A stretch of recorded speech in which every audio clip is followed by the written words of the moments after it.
சேட்டை பிடிச்ச பையன் சார். சும்மா ஜாலிக்காக இம்சை பண்ணுவான் சார். பாடல் எப்படி வேணாலும் இருக்கலாம். இந்த ராகத்துல தான் இந்த பாட்டு இருக்கணும்ன்றது இல்லையா? நானும் சிந்து காவடி சிந்து ராகம் புரியவில்லை எனக்கு அது இல்லைன்னா எந்த ராகத்துல வேணாலும் பாடலாம்ல.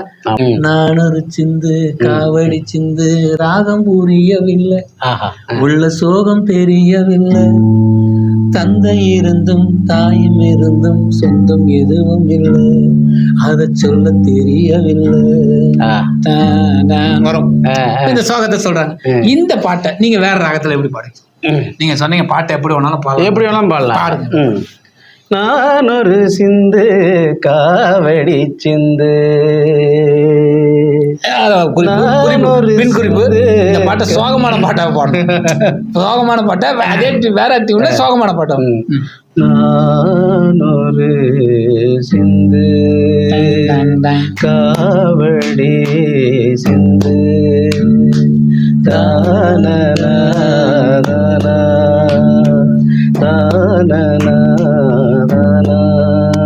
எப்படி பாடலாம்? நல்லா இருக்கு. அடுத்துக்கு வாங்க. ராகம் புரியவில்லை எப்படி வரீங்க? ராகம் புரியவில்லை, சங்கீதத்துக்குள்ள கொண்டு வரீங்களா நீங்க? தெரியவில்லை. சங்கதி நிறைய போடுறீங்க. சங்கீத அதாவது வந்து என்ன இவரு சொல்லியிருக்காரு. இந்த திடீர்னு ஒரு ஞாபகம் வந்தது. நீங்க சொன்னது ரைட்டு. நீங்க இந்த டியூன்ல ஒரு பாட்டு போடிடலாம். இல்ல தானே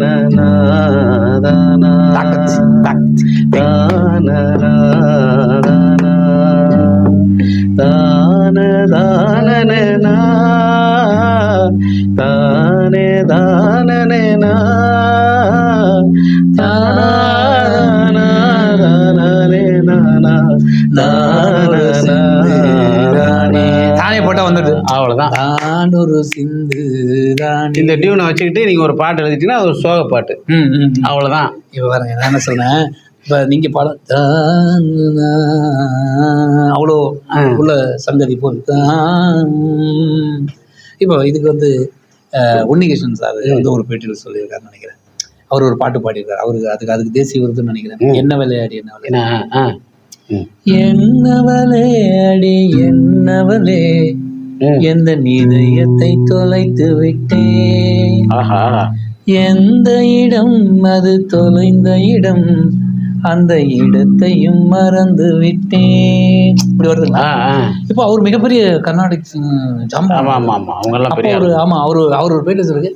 இந்த பாட்டுக்கு இதுக்கு இவ்வளவுதான் சங்கதிலாம் போட வேணாம். லாஸ்டா உந்தன் கால் கொலுசில் அது தொலைந்ததென்று உந்தன் காலடி தேடி வந்தேன் ஏன்னு வரும்.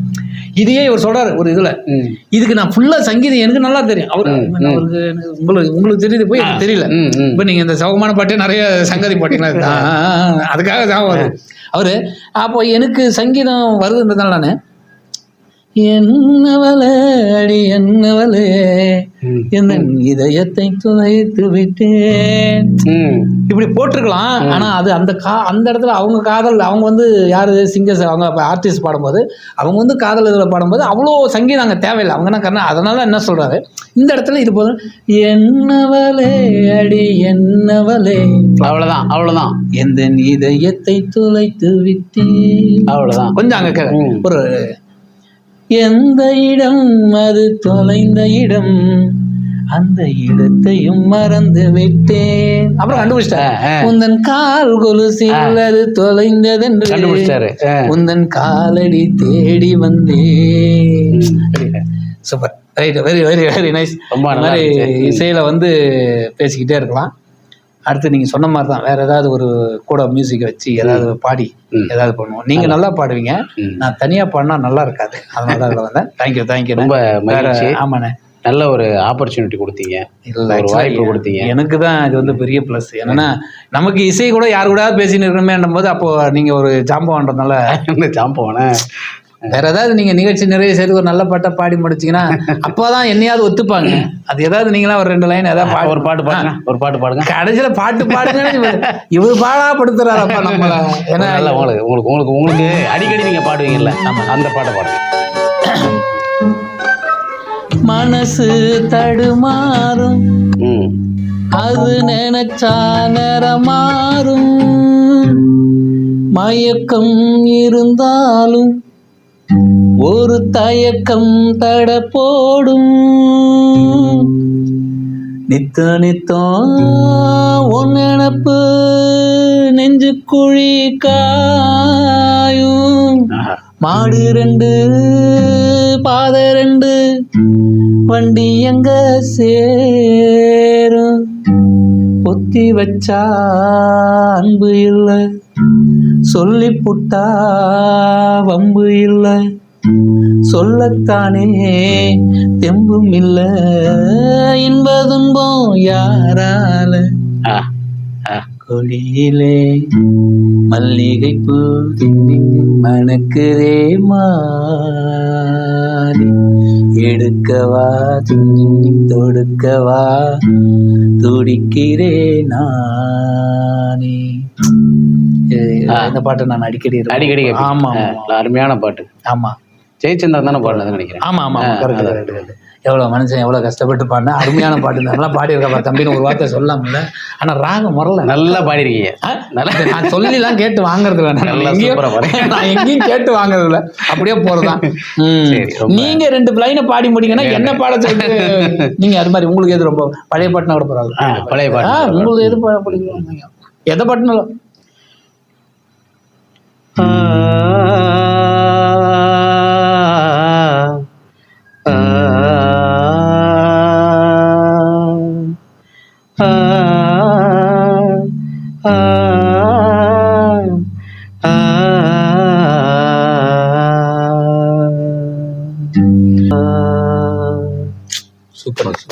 சூப்பர். ரொம்ப பின்னாடி அதுதான் வந்து இசையோட சேர்ந்து பாடும்போது தான் அது வந்து உங்களுக்கு அந்த கரெக்டா அந்த சுதியில பாடும் இல்லையா? ஒவ்வொரு பாட்டும் எந்தெந்த பாட்டு அதனால நீங்க இஷ்டத்துக்கு பாட சொன்னீங்க, அதனால எந்த வெவ்வேறு சுதியில பாடிட்டேன். இந்த பாட்டு கரெக்டா இருக்கு. சிறப்பு. உங்களோட இந்த நிகழ்ச்சி இந்த நேரத்துல இங்க வந்து நம்ம சந்திச்சுக்கிட்டதுல வந்து ரொம்ப மகிழ்ச்சி. கண்டிப்பா எப்படின்னு சொல்ல முடியாது. தொடரட்டும். ஆமா, நீ இவ்வளவு தூரம் பார்த்ததுக்கு உங்களுக்கு ரொம்ப நன்றி. நன்றி நன்றி நன்றி. தேங்க்யூ. இது போல இசை சம்பந்தமா சும்மா பேசலாம் பாடலாம் அப்படி எனக்கு இருக்கிற ஆர்வத்தினால இதெல்லாம் பண்ணிட்டு இருக்கேன். முடிஞ்ச அளவு நீங்களும் பாட ஆரம்பிச்சீங்கன்னா ரொம்ப பெருசா நினைச்சாதீங்க. ஆமா, நல்ல இசை தெரிஞ்சவங்க என்னடா இப்படி எல்லாம் பண்றாங்க இல்லை அப்படிலாம் கோவப்படாதீங்க. கம்பர் வந்து கம்பராமாயணத்துல ஒரு பாட்டு எழுதியிருப்பாரு. சொல்லுங்க, என்ன பாட்டு? அதாவது அறையும் ஆடரங்கும் தரையில் கீரிடில் தச்சரும் காய் வரும் அப்படின்னு. இப்போ நீங்கள் ஒரு நல்ல ஒரு ஸ்டேஜ் நல்லா அழகாக இழைச்சி நீங்கள் போட்டிருக்கீங்க. நீங்கள் வந்து ஒரு பெரிய ஒரு கலைஞர். சரி, அப்படி வச்சுக்கோங்க. ஒரு கலைஞர் அப்படின்னு வச்சுக்கோங்க. நல்ல பலன்னு பாலிஷ் போட்டு நல்ல ஒரு ஸ்டேஜ் நீங்கள் பண்ணிட்டு இருக்கிறீங்க. அப்போ ஒரு சின்ன பையன் எவனாவது ஒருத்தன் வந்து சும்மா ஒரு கம்ப்யூட்டர் ஒரு கீச்சிட்டான்னு வச்சுக்கோங்களேன், நீங்கள் கோவம் உங்களுக்கு நல்ல கலைஞர் கோவம் வராது. அது வரக்கூடாது. நல்ல கலைஞர் சின்ன பையன் அதான் தெரியும். அறையும் ஆடரங்கும் தரையில் கீரிடில் தச்சரும் காய் வரும். இறையும் ஞானமில்லா என் புன்கவி அப்படின்னா, அதான் இறை அப்படின்னா கொஞ்சம். இறையும் ஞானம் இல்லாத என் புன்கவி 10,000 பாட்டை எழுதிட்டு கம்பராமாயணத்தை இருந்தாலும் என்ன சொல்ற பாருங்க, கொஞ்சம் கூட ஞானமே இல்லாத என்னுடைய ஒரு சின்ன பாட்டை இறையும் ஞானமில்லா என் புன்கவி முறையில் நூல் உழந்தோரும் முனிவரோ. அதான் முறைப்படி கத்துக்கிட்டவங்க நல்லா தெரிஞ்சவங்க அவங்க எல்லாம் காயப்படுவாங்க, திட்டுவாங்களா, கோவப்படுவாங்களா? பண்ண மாட்டாங்க. அப்படின்னா என்ன அர்த்தம்? நீ படாதான்னு அர்த்தம். அதான் நம்ம ஏதாவது தப்பு இருந்தா கூட தில்லான மோகனம்ல பார்த்திருப்போம். அவரு சிவாஜி சார் வாசிச்சிருப்போம், ஏதாவது தேங்காய் உடைச்சா கூட சொந்தவர். ஆனா இதுல வந்து இவர் சொல்றது வந்து எந்த நல்ல கலைஞர் வந்து கோவப்படக்கூடாது. ஏன்னா இப்படி ஒரு தப்பு பண்ணிட்டானே அப்படின்னு. அது மாதிரி நாங்க ஏதாவது ஒரு தப்புப்பா ஏதாவது பேசினோம் அப்படின்னா நீங்க வந்து இதுக்கு ஒரு சின்ன குட்டி ஒரு 2-3 லைன்ல வருது. ஒரு பையன் வந்து கார், புது கார் அப்பா வாங்கியிருக்காரு. அந்த கார்ல ஏதோ கீ வச்சு சாவி வச்சு கிறுக்கிட்டான். உடனே அப்பதான் அவரு கீழே ஏதோ வந்து நெட் ஏதோ டைப் பண்ணிட்டு இருக்காரு போல. அவர் அப்பா பயங்கர டென்ஷன், ஏன்னா லேக்ஸ் கணக்கு கொடுத்து வாங்கியிருக்காரு. அந்த கையில வச்சிருந்த கட்டிங் பிளேயர்லயே ஏதோ ஒன்று போட்டு பையனை அடிச்சதுக்கு கை இங்க உடஞ்சிருச்சு. ஒரு பையனை கை உடைச்சதும் வழக்கம் போல ஹாஸ்பிட்டல் கூட்டு போயிட்டாங்க. அதுக்கப்புறம் என்ன நடக்க நார்மல் ஆயிடும். ஹாஸ்பிட்டல் கூட்டு போயிட்டு வந்தாங்க. கார்ல வந்து பார்த்தா அவன் எழுதியிருக்கான் ஐ லவ் யூ அப்பான்னு எழுதியிருக்கான்.